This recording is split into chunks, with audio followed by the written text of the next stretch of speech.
여러분 안녕하십니까. 오늘도 참으로 좋은 날입니다. 하나님의 영광이 여러분에게 임하시기 바랍니다. 저는 오늘 생동하는 신앙, 응답받는 기도란 제목으로 여러분과 함께 은혜를 나누고자 합니다. 본문 말씀은 신약 성경 요한 1서 5장 14절로 15절입니다. 그를 향하여 우리의 가진 바 담대한 것이 이것이니 그의 뜻대로 무엇을 구하면 들으심이라. 우리가 무엇이든지 구하는 바를 들으시는 줄을 안즉 우리가 그에게 구한 그것을 얻은 줄을 또한 아느니라. 수많은 사람이 일생을 통해 하나님께 기도합니다. 그 기도 중에 많은 기도가 응답을 받기도 하고 또 응답을 받지 못하기도 합니다. 그러나 우리가 응답받는 기도의 법칙을 확연히 알고 기도한다면 하나님께서 들으시는 기도가 될 것입니다. 하나님께서는 우리가 생각하는 것 이상으로 우리의 기도에 응답해 주시기를 원하고 계십니다. 그러면 어떻게 우리의 기도가 응답받을 수 있는지 알 수 있을까요? 또 응답받은 것을 어떻게 확신할 수 있을까요? 첫째로 우리가 하나님께 기도 응답을 받으려면 먼저 하나님의 뜻을 알아야 합니다. 우리 하나님께서는 몸부림치고 고집부리며 기도한다고 해서 무조건 응답해 주시지는 않습니다. 이는 마치 부모가 자녀들을 위해 결코 들어주어서는 안 되는 것을 자녀가 울부짖고 몸부림친다고 해서 그 자녀의 부르짖음에 응답해 주지 않은 것과 같습니다. 하나님께서도 이와 같이 우리를 향한 뜻을 갖고 계십니다. 이 하나님의 뜻은 전지전능 무소부재하신 하나님께서 우리에게 가장 유익되게 작정하신 뜻입니다. 본문 말씀에는 그를 향하여 우리의 가진 바 담대한 것이 이것이니 그의 뜻대로 무엇을 구하면 들으심이라고 말씀하셨습니다. 그러므로 우리가 하나님의 뜻을 알고 난 다음 이 뜻을 따라 기도할 때 하나님께서 응답해 주시는 것입니다. 그러면 어떻게 해야 하나님의 뜻을 알 수 있을까요? 우리가 하나님의 뜻을 알려면 하나님의 말씀을 듣고 배우고 읽어야 합니다. 이렇게 하여 하나님의 뜻이 무엇인가를 알아야 할 것입니다. 예를 들어 병들어 고생하는 사람은 병 고침을 받는 것이 하나님의 뜻인 줄을 알아야 합니다.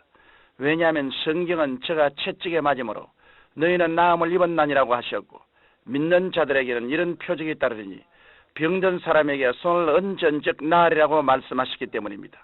병 고치는 것이 하나님의 뜻임을 알았다면 그 다음에는 내가 하나님 중심으로 살지 못한 죄를 회개하고 주일날 교회에 출석 안 한 것도 회개하고 예수님의 사역을 믿지 않던 것도 회개하고 하나님 앞에서 11조를 덕질한 것도 회개해야 합니다. 그래서 하나님께 불순종한 것을 청산하고 난 다음 하나님의 뜻을 따라서 기도할 때 하나님께서 우리 기도를 들어주시는 것입니다. 둘째로 우리는 믿음으로 기도해야 합니다. 아무리 하나님의 약속의 말씀이 성경에 있어도 이 성경에 있는 약속의 말씀은 개인에게 준 약속이 아니라 온 천하에 있는 모든 사람에게 준 약속입니다. 말씀은 헬라어로 말하면 로고스입니다. 이 말씀이 내게 주신 말씀이 되기 위해서는 레마가 되어야 합니다. 이러기 위해서 우리는 이 로고스의 말씀이 하나님이 나를 위해 주셨다는 마음의 확신이 올 때까지 부르시어 기도해야만 되는 것입니다. 하나님의 응답은 머릿속에서 오는 것이 아니라 깊은 뱃속에서 나옵니다. 예수님께서도 누구든지 목마르거든 내게로 와서 마시라. 나를 믿는 자는 성경의 이름과 같이 그 배에서 생수의 강이 흘러나리라고 말씀하셨습니다. 생수의 강은 성령의 역사를 상징합니다. 따라서 우리가 하나님 앞에 기도할 때 하나님의 약속이 머릿속에 뱅뱅 돌고만 있다면 아직 내게 주신 것이라 할 수 없습니다.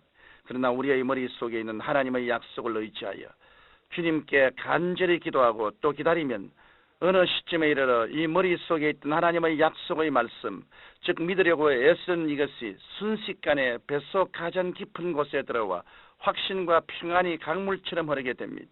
그래서 믿음이 강해져 눈에는 아무 증거 안 보이고 귀에는 아무 소리 안 들리고 손에는 잡히는 것 없는 절망적인 상황임에도 불구하고 뱃속 가장 깊은 곳에서 믿음과 확신이 꽉 들어차 믿습니다가 나오기 시작할 때 그 약속의 말씀은 나의 것이 되는 것입니다.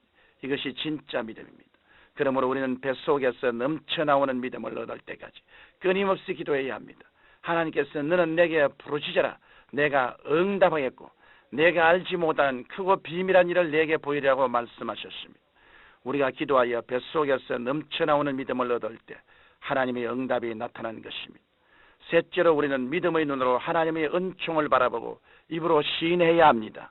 성경 로마서 4장 17절에 하나님은 죽은 자를 살리시며 없는 것을 있는 것 같이 부르시는 이시라고 말씀하고 있습니다.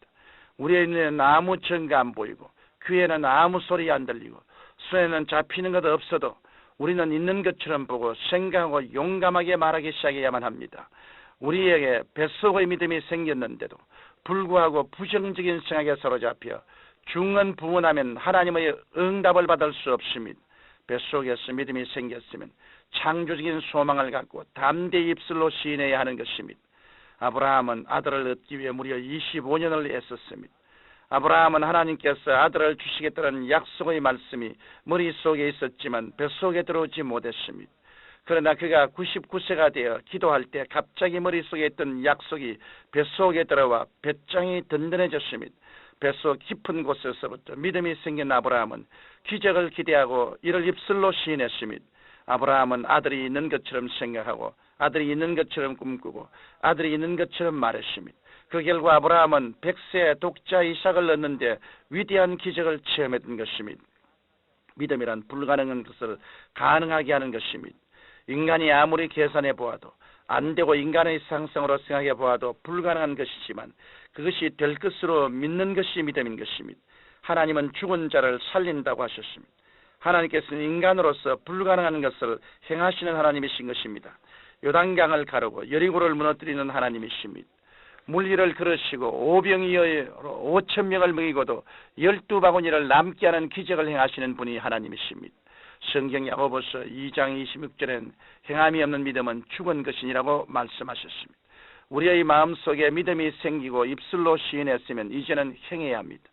여리고성이 무너질 줄 믿고 여리고성을 빙글빙글 도는 이스라엘 백성들처럼 행해야 합니다. 법궤를 짊어지고 물이 넘실거리는 요단강으로 걸어 들어간 제사장처럼 믿음이 들어왔으면 우리가 그것을 실천으로 행해야만 되는 것입니다. 여러분의 마음에 질병을 치료받았다는 확신이 들었습니까? 저주에서 해방되었다는 확신이 들었습니까? 그렇다면 하나님께 감사하는 가운데 건강해져서 활기차게 생활하는 모습을 바라보며 나는 주 안에서 건강하다. 주께서 채찍에 맞으심으로 나는 나음을 입었다. 나는 아브라함의 복에 참여한 자라고 시인해야 합니다. 그럴 때 하나님의 역사를 체험할 수 있는 것입니다. 하나님께서는 하늘의 신령한 것과 하늘과 땅의 모든 권세를 다 가지고 계시다고 했습니다. 하늘과 땅의 모든 권세를 다 갖고 계신 주님은 우리의 살아있는 믿음을 보고 능력을 행하십니다. 따라서 우리가 올바른 믿음을 가질 때 주님의 역사를 체험하게 되는 것입니다.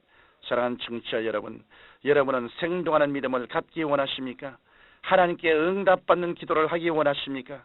그렇다면 먼저 하나님의 뜻을 알고 그 뜻대로 간절히 기도하십시오. 또한 뱃속의 믿음을 가지십시오. 없는 것을 있는 것 같이 보고 입술로 시인하십시오. 원수의 방해를 두려워 말고 믿음을 실천하십시오. 그럴 때 하나님께서 여러분에게 기적을 베풀어 주실 것입니다. 거룩하신 아버지 하나님, 참으로 기적으로 넘치는 신앙생활을 하게 하옵소서. 예수님 이름으로 기도드립니다. 아멘.